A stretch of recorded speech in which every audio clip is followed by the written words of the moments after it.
we're good now. Okay. Hello, people. Wow, that was great. Yeah, this is real good. This is my cooking collaboration with Jeffrey. Woo! Part of this recipe is going to be on my channel, and part of it's going to be on Jeffrey's. Thus, the collaboration in the descriptor. Today we are making chicken adobo, Filipino adobo. I am half Filipino, so this is a recipe I introduced to Jeffrey. Say hi, Jeffrey. Hi, Jeffrey. Yeah, classic. This is also not the end-all be-all, like one way to make this recipe. This is the way that works for me, so take everything with a grain of salt. What we will be using today the ingredients are soy sauce, white vinegar, garlic powder, brown sugar, it's in there, I promise, and water, which I forgot to get ahead of time, so we're just gonna imagine that's there. Water. Hey, the staples of adobo sauce.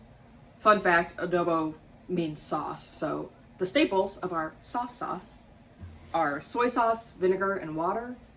Do pretty much a ratio of 1 to 1 to 1. You can adjust it based on your own flavor preferences. A lot of people I know do less water. When I make it, I up the vinegar because I love vinegar.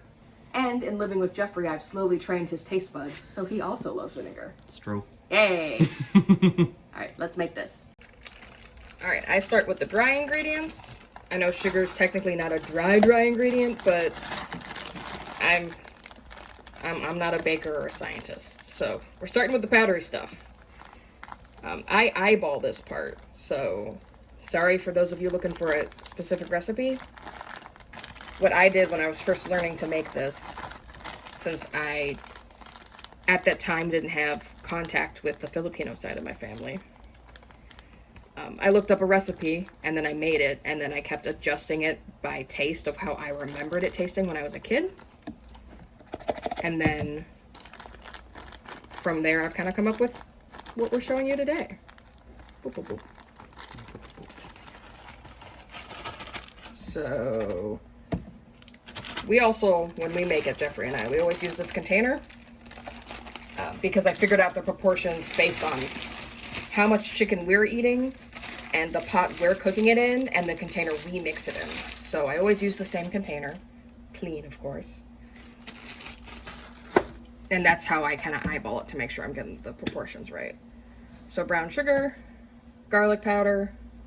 Jeffrey really likes garlic, so we always throw in a little extra. I do really like garlic. And then I'm gonna just get that all mixed together. Kind of stab out the brown sugar clumps because then it'll dissolve in the liquid easier. Another reason I always like using the same container is for the water. I eyeball it, and it's just enough water to cover up the brown sugar. And since I'm doing it in this container, I know it's enough. So we just kind of stir that together until everything's dissolved, and then we'll add our other liquids.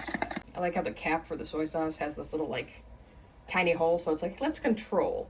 Because when I cook with soy sauce, it's always like, let's get half the bottle in there. So, again, for the amount of chicken that Jeffrey and I eat to our flavor profiles and our pot, what we end up doing is a little under a half a cup of soy sauce and then a little over a half a cup of vinegar. Because, again, we like vinegar.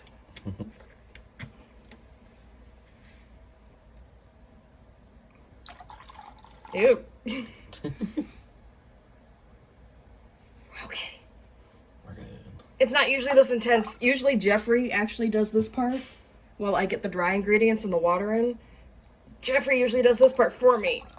Yeah, that's true. It's true. But I'm filming now. Yeah. That is more vinegar than we usually use. Nope. Oh, wow! In it goes. And I usually give that just one last stir. And that's the sauce. So this will hang out, and I'm not sure what else I'm going to film for this video, because this is my portion done. So for the full recipe, make sure you check out Jeffrey's video. If we planned things correctly, we're going to post these on the same day. But until then, I'll see you in that video and or for tasting, depending on what I decide to film later.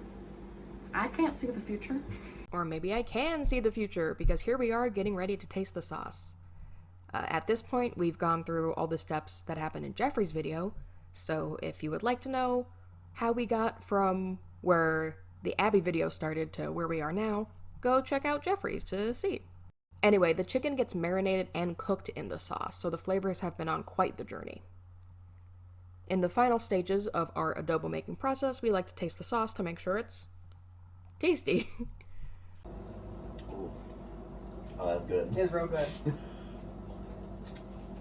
Oh, yeah. Whoa! Woohoo! The high five wasn't the best, but the sauce is great. The sauce is fantastic. And that's what matters. Ours was good, so we were able to continue on with the cooking process, but even if it wasn't good, it wouldn't have been too late to make adjustments.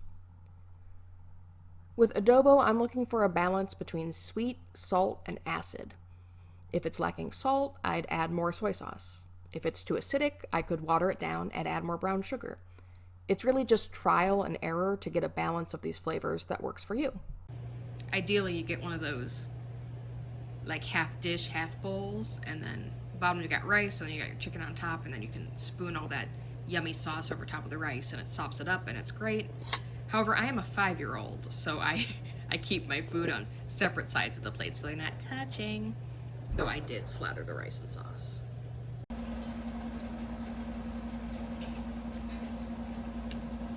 Thank you for checking out my part of my cooking collaboration for VEDS. This has been a response to both Caleb's cooking videos as well as his mention of cooking in his challenge videos. Yeah, that's it. Still bad at ending videos, even if it's in voiceover. See you tomorrow. Bye.